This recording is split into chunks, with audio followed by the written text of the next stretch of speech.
पहला धमाका, दूसरा धमाका, तीसरा धमाका। एक ही सर्जिकल स्ट्राइक में हिजबुल्लाह ने फोड़ डाली इजरायल की 3 आंख।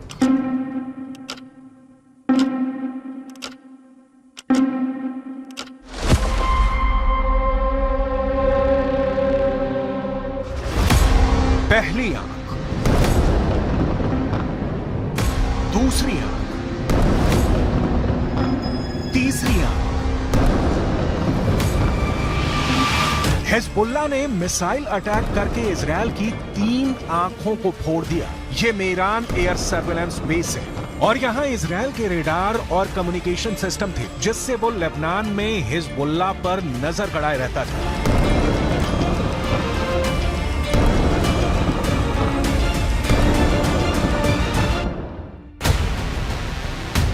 अब सैटेलाइट तस्वीर की मदद से इस लोकेशन को समझिए। लेबनान बॉर्डर पर यह है इजरायल की 3 आंख यानी 3 ग्लोब रेडार और साथ में है इजरायल के कम्युनिकेशन टावर। ये मेरान एयर सर्विलांस बेस है, जिसे तैयार करने में इजरायल ने अरबों रुपए खर्च किए थे।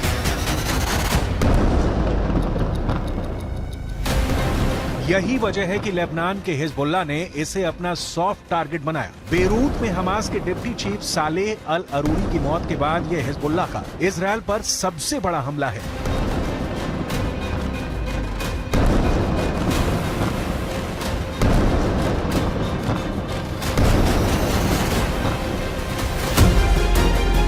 यह इजरायल के बहुत ही सीक्रेट बेस पर बहुत बड़ा हमला है। एक तरह से हिजबुल्लाह ने इजरायल के सीक्रेट बेस को मिट्टी में मिला दिया है। अब तक डरा हुआ लग रहा था हसन नसरल्लाह, लेकिन अब लग रहा है कि शुरू हो चुका है अरूरी का बदला। इजरायल पर टूट रहा है हिजबुल्लाह। हसन नसरल्लाह को पहले बैकफुट पर देखा गया। अरूरी की मौत के बाद हसन नसरल्लाह की जुबान में वो तीखापन नहीं था जिसकी इजरायल को उम्मीद थी, लेकिन अब हिजबुल्लाह ने अपना सबसे खतरनाक अटैक करके इजरायल को सोचने पर मजबूर कर दिया है कि वो हिजबुल्लाह से कैसे निपटेगा। עדיין יש בג'באליה מחבלים, רק כעת הם פועלים ללא מסגרת וללא מפקדים. נתקלנו וגם ניתקל בירי רקטי ספורדי מהמרחב הזה. תקפנו אותו ונמשיך לתקוף ונמשיך להעמיק את ההישג באזורים האלה. זה דורש זמן. אין קיצורי דרך בלחימה בטרור.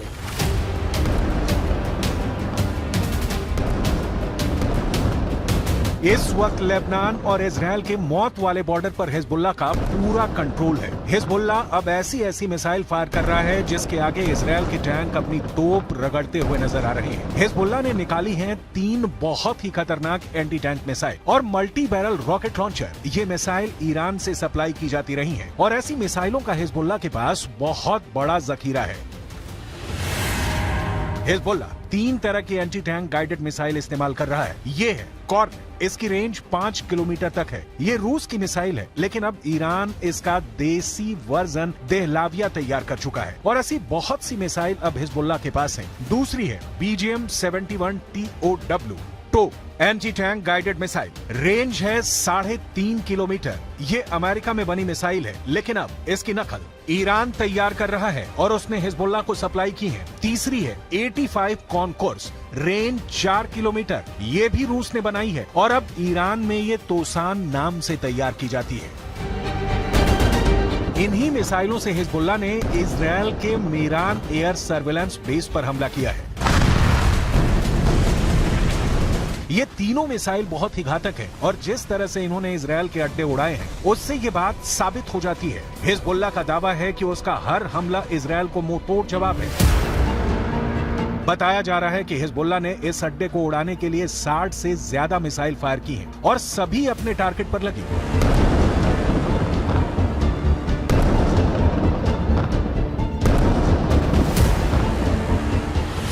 ये मेरान एयर सर्विलांस बेस के अंदर की तस्वीरें हैं, जिन्हें बहुत ही सीक्रेट माना जाता है। ये बेस 1967 में बनाया गया था ताकि लेबनान बॉर्डर पर नजर रखी जा सके। इसका कंट्रोल इजरायल की एयरफोर्स के पास है। इस बेस से हवाई टारगेट को भी ट्रैक किया जाता रहा है और रॉकेट और तोप के गोलों को भी ट्रैक किया जाता है ताकि लेबनान बॉर्डर से लगे उत्तरी इजरायल के इलाकों को सुरक्षित रखा जा सके। दक्षिण लेबनान और उत्तरी इजराइल के बीच जो बॉर्डर है वहाँ तनाव बहुत ज्यादा है। कब कहाँ बम फटेगा, कहाँ धमाका होगा, ये या तो हिजबुल्लाह जानता है या फिर इजराइल की सेना। वैसे यहाँ के लोगों को भी पता है कि बहुत जल्दी युद्ध का एपिसेंटर गाजा से निकलकर लेबनान तक पहुँच सकता है। यहाँ तैनात संयुक्त राष्ट्र की सेनाएं भी अलर्ट मोड पर हैं। लगातार पेट्रोलिंग हो रही है। हमास के डिप्टी चीफ सालेह अल अरूरी की मौत के बाद हिजबुल्लाह के सामने बस दो ही विकल्प है, या तो उसे मरना होगा या उसे मारना होगा। यही वजह है कि हिजबुल्लाह ने इजराइल के अड्डों को टारगेट करना तेज कर दिया है। इस वक्त पश्चिम एशिया में युद्ध की जो आग लगी हुई है, गाजा पर बमबारी के बीच हमास और इजराइल के बीच जिस तरह की टक्कर हो रही है, उसमें अब नया खतरा इजराइल और लेबनान बॉर्डर का भी है। यहाँ भड़के शोले अब युद्ध की इस आग को 10 गुना भड़का सकते हैं और अब दुनिया में सिर्फ 4 लोग इसे कंट्रोल कर सकते हैं। पहले हैं इजराइल के प्रधानमंत्री बेंजामिन नेतन्याहू, दूसरे हैं ईरान के राष्ट्रपति इब्राहिम रईसी, तीसरे हैं अमेरिका के राष्ट्रपति जो बाइडेन और चौथे हैं यूरोप से लेकर अमेरिका तक सबको हिला देने वाले रूस के राष्ट्रपति व्लादिमीर पुतिन।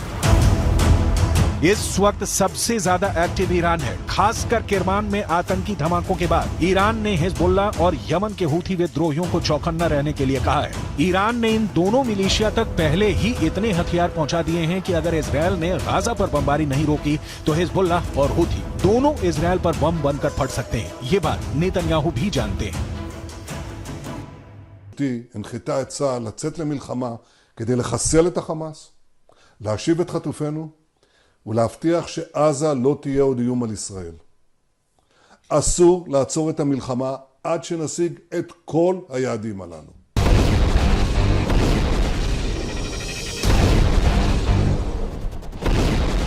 जब से सालेह अल अरूरी को इजराइल ने ड्रोन स्ट्राइक में मारा है, तनाव बहुत ज्यादा फैल गया है। ये ड्रोन स्ट्राइक बेरूत के दहिया इलाके में हुई, जिसे हिजबुल्लाह का गढ़ माना जाता है। दहिया में जब सालेह अल अरूरी को जब हमास के ऑफिस के करीब देखा गया, तब इजराइल का ड्रोन मौत बनकर टूट पड़ा। इस हमले में सालेह अल अरूरी के अलावा 5 और लोग मारे गए जो हमास के ही अधिकारी थे। सवाल है कि क्या अरूरी की मौत का बदला अब सीधा युद्ध होगा, जिसमें बड़ी लड़ाई इजराइल और हिजबुल्लाह के बीच होगी। ऐसा युद्ध जिसमें इजराइल की तरफ होगा अमेरिका, जबकि हिजबुल्लाह की मदद करेगा ईरान। हालांकि बेंजामिन नेतन्याहू इससे पहले ही बेरूत को गाजा बनाने की धमकी दे चुके हैं। תקפנו מטרות רבות של חיזבאללה, חיסלנו מחבלים רבים, ואני שב ואומר, אם חיזבאללה יבחר להיכנס למלחמה, הוא יעשה את טעות חייו. देखा जाए तो हिजबुल्लाह वो संगठन है जिसे ईरान से पूरी मदद मिलती है और ईरान हिजबुल्लाह को इजराइल के खिलाफ एक बड़े हथियार के तौर पर इस्तेमाल भी करता आया है। लेकिन इजराइल ने अगर हिजबुल्लाह का हाल हमास जैसा करने का फैसला किया तो लेबनान में वर्ष 2006 वाले युद्ध की तबाही दोहराई जा सकती है। 2006 में हिजबुल्लाह और इजराइल के बीच 34 दिन तक युद्ध चला था। तब इजराइल के 121 सैनिकों को मिलाकर 160 लोग मारे गए थे, जबकि हिजबुल्लाह के 250 लड़ाकों समेत लेबनान के 1200 लोगों की मौत हुई थी। हम अपनी वीडियो लाइब्रेरी से 17 वर्ष पहले लड़े गए इस युद्ध की तस्वीरें निकाल कर लाए हैं ताकि इस बात का अंदाजा लगाया जा सके। लेबनान का वही हाल कर सकता है जो इस बार गाजा का कर रहा है। इसलिए हिजबुल्लाह को नेतन्याहू की धमकी को बहुत गंभीरता से लेना होगा, क्योंकि इजराइल अब बेरूत को दूसरा गाजा बना देगा। ये वो साफ साफ कह रहा है। इजराइल जानता है कि अरूरी की मौत ने उसका एक दुश्मन खत्म किया है, लेकिन कई और दुश्मन उसके खिलाफ तैयार हो चुके हैं। हमास के चीफ इस्माइल हानिया ने भी कह दिया है कि इजराइल को अरूरी के मर्डर की कीमत चुकानी होगी। अरूरी की मौत से इजराइल के 3 बड़े दुश्मनों को बहुत जोरदार झटका लगा है। पहला झटका हमास को लगा है, क्योंकि सालेह अल अरूरी इस्माइल हानिया के बाद हमास में दूसरा सबसे बड़ा नाम था। दूसरा झटका ईरान को लगा है, क्योंकि सालेह अल अरूरी ने ही सीरिया में युद्ध को लेकर हिजबुल्लाह और ईरान के साथ आए मतभेद को दूर किया था। तीसरा बहुत बड़ा झटका हिजबुल्लाह को लगा है, क्योंकि इजराइल ने बता दिया है कि अब वो लेबनान की राजधानी बेरूत और हसन नसरुल्लाह के गढ़ को टारगेट करने से पीछे नहीं हटेगा।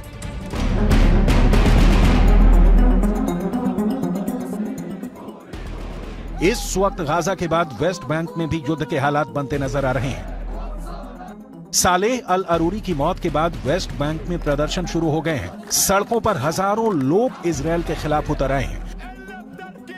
हालात ऐसे हैं कि इजरायल को अब अपनी ड्रोन फोर्स को वेस्ट बैंक के ऊपर एक्टिव करना पड़ा है।